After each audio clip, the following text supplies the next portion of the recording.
So, hello naman sa inyong lahat. So, dito tayo sa aming likuran ng bahay. So, bibisita ako sa aming mga alagang manok. Ito po sila, guys.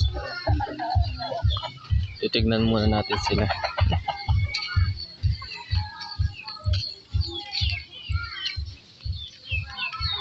Ayan, guys. Oh. Hoy! Buyugun! Ito pa pala si Buyugun.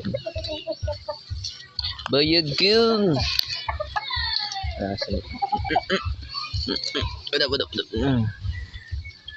Lambing po yan ng Buyugun. Ito nga po pala si Pula. Okay, Pula, guys. At ang aming balaw.